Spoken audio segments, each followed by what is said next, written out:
Namaste. Today I'm going to read Volume 3, Book 3, SataRudra Samhita, Chapter 9, The Sports of Bhairava in the Shiva Puran. Umvakratun Makaya, Surya Kuti Samaprapa, Nida Beganam Kurva Salkai, Surumika Dantai.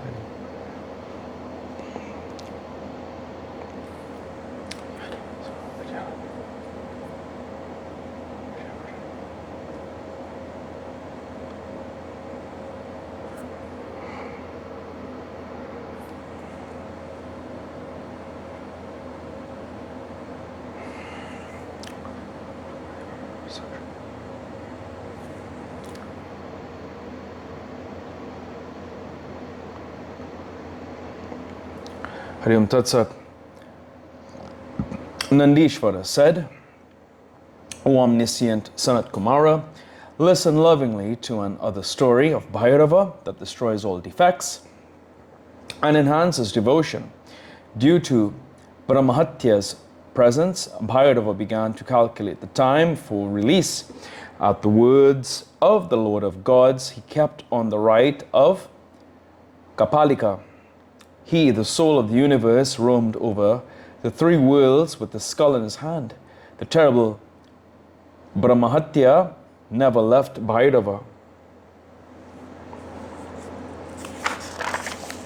Although he went to every holy center, he was not left off by Brahmahatya. Let the greatness of Shiva, the enemy of Kama, be understood thereby. Once, while sporting about, being attended upon by Pramathas, Bhairava went as he pleased to the abode of Vishnu. On seeing the three-eyed Bhairava, a full size, born partially of Lord Shiva, with serpents for earrings, the Garuda bannered Vishnu fell prostrate on the ground like a staff. The gods, the sages, and the woman folk of the gods too did the same. After bowing to him, pure in mind and keeping the joined palms on his head, Vishnu, the consort of Lakshmi, eulogized him with various hymns. The delighted Vishnu, being highly pleased in his mind, O great sage, joyously spoke to Lakshmi, born at the time of the churning of the milky ocean, and residing in the lotus. Vishnu said, O lotus-eyed beloved, you are blessed, O calmly sinless lady, O gentle lady of beautiful hips, I am blessed, since we both see the Lord of the universe. He is the creator, the maintainer, and the Lord of the worlds. He is the primordial being, the Lord and the refuge of all. He is calm and higher than the 26 principles. He is omniscient, the Lord of all yogins, the sole leader of all beings, the inner Atman of all living creatures, and the bestower of everything to everyone always. O Lakshmi, see, he is the Lord, he is that Lord whom the quiet, wakeful people engrossed in breathless meditation see in their heart of hearts through their mind.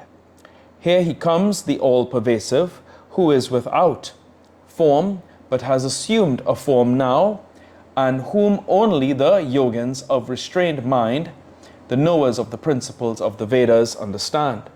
Oh, wonderful indeed is the activity of the Lord Shiva, for he who repeats his names is freed from the bondage of the body that he has taken them. On seeing him, men do not obtain a rebirth in the world. Such a Lord, the moon-crested Triambaka, comes here. O Lakshmi, blessed indeed are my eyes as wide as the petals of a lotus, since by them the great God Lord Shiva is seen. Fee upon the position of the gods, where emancipation is not obtained. But on seeing Shiva, it is obtained, and it puts an end to all miseries. There is nothing more inauspicious than the state of the gods in the heaven, that here, even after seeing the Lord of the gods, all of us do not obtain salvation. Nandishvara said, after saying this, Vishnu bowed to the great Lord with the trill of delight through pleasure, and spoke this to the bull-bannered deity.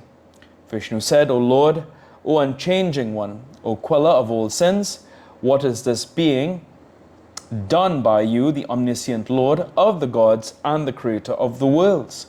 O Lord of the gods, O three-eyed intelligent one, this is only your sport. O Virupaksha, O suppressor of karma, what is this activity of yours motivated by?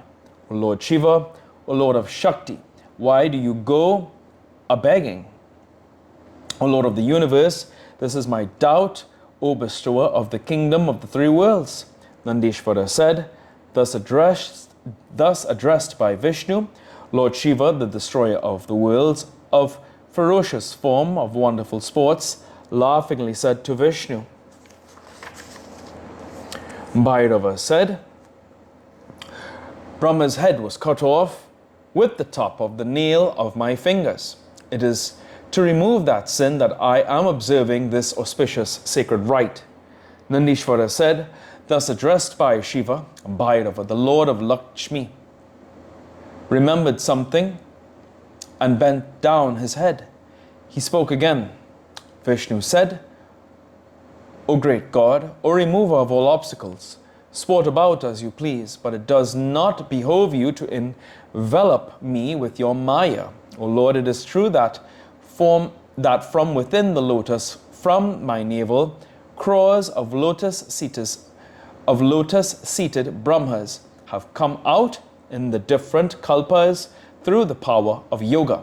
O Lord, please eschew this Maya, very difficult to be crossed by those who have no control over themselves. Brahma and others are deluded by your Maya.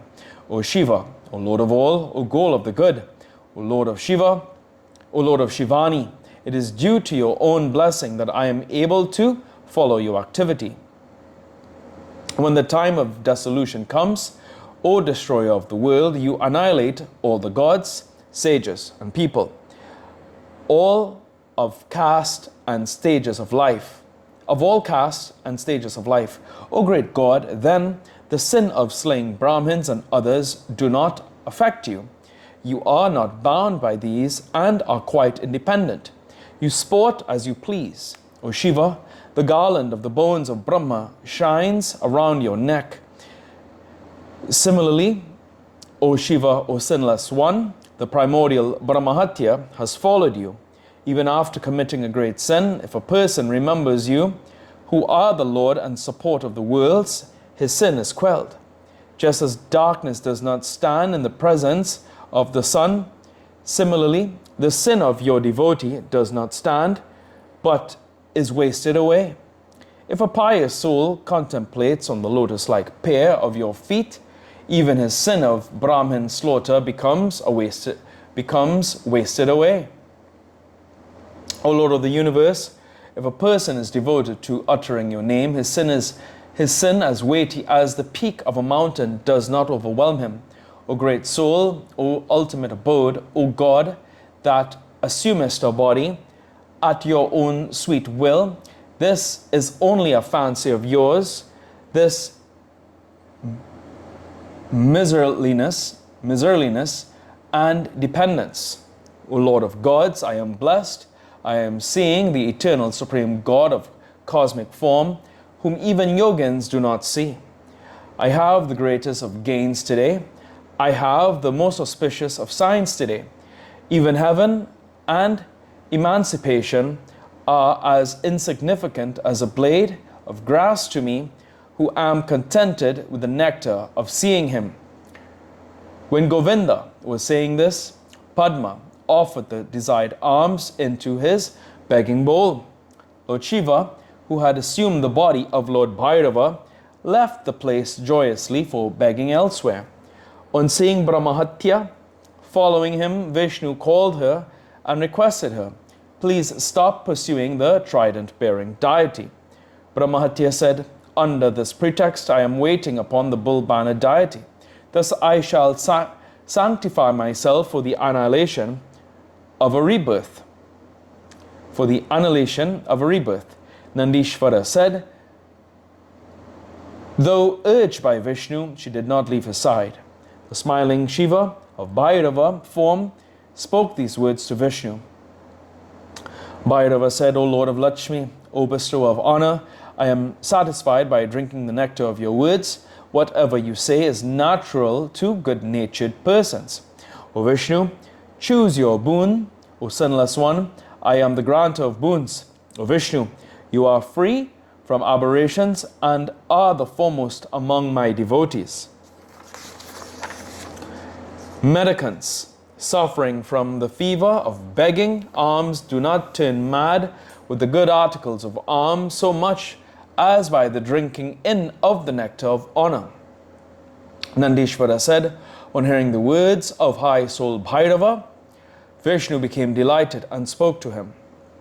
Vishnu said, O Lord of gods, this itself is a great favor that I see you, who being the Lord of the gods are inconceivable by mind and speech. O Shiva, this is like a shower of nectar without clouds. I am jubilant over this. Thy benign glance to the good is a treasure easily acquired by them. O Lord Shiva, let me never be detached from your feet.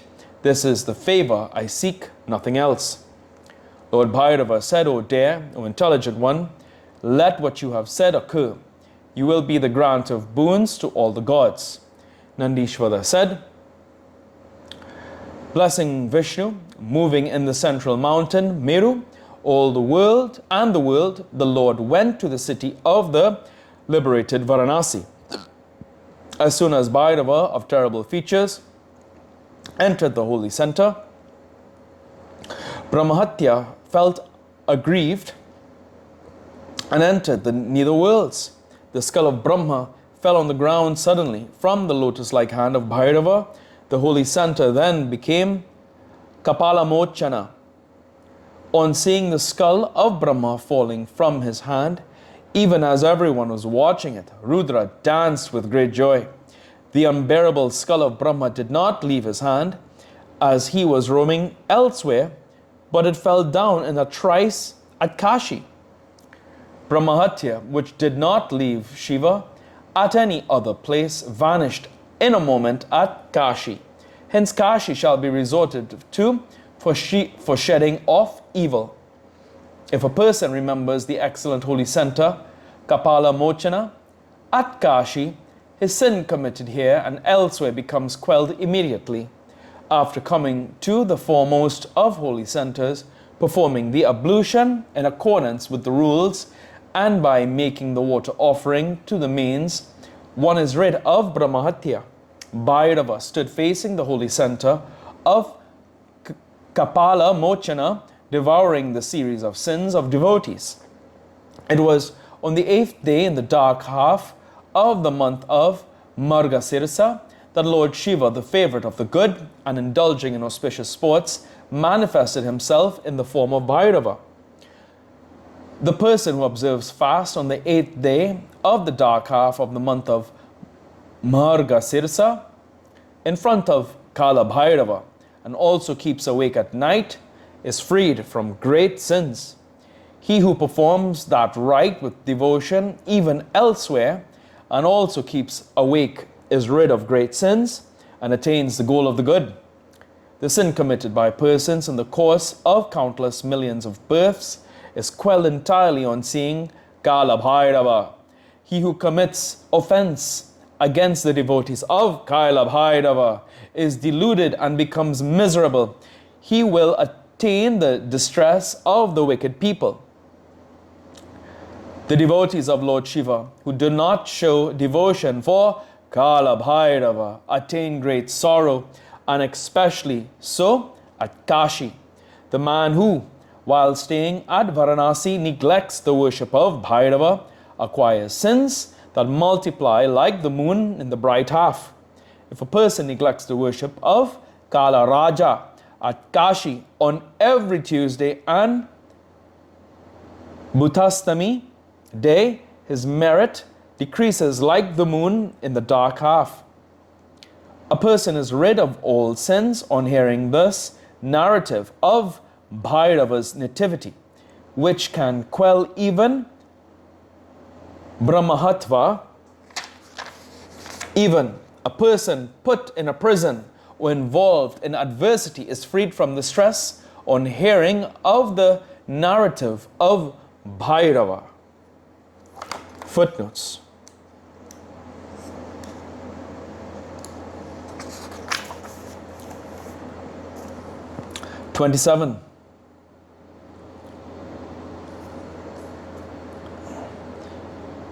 Shiva is conceived as the 27th principle, higher than the group of 26 tattvas, comprising in 10 senses, 5 gross elements, 5 subtle elements, mind, intellect, ego, invincible cosmic nature, invincible soul, and the transcendent Purusa, Ishvara, Sealinga Purana.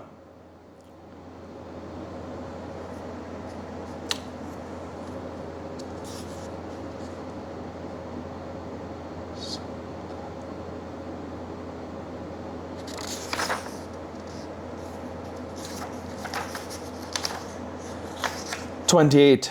The Mount Meru, situated in the center of the earth, is the common resort of Vishnu, Indra, and other gods. Here ends today's reading of the Shiva Puran. Prabhu Purandanatam, Vyum Veshwanatam, Jagannatanatam, Sarananta Bhajan, Buddhitam, Veshram Bhutanatam, Shivam Shankaram, Shambhu Meshanamide. Om Kapura Gauram Karanavataram, Sansara Saram Bhujagendra Hadam, Sadavasantam Mudyar Vinay Bhavam Bhavami, Saitam Namami. Om Nama Parvati Pate, Hara Hara Hara Mahadevi. Om Jum Sambru Samtiram Bakame Chamasukam Vishtivaram.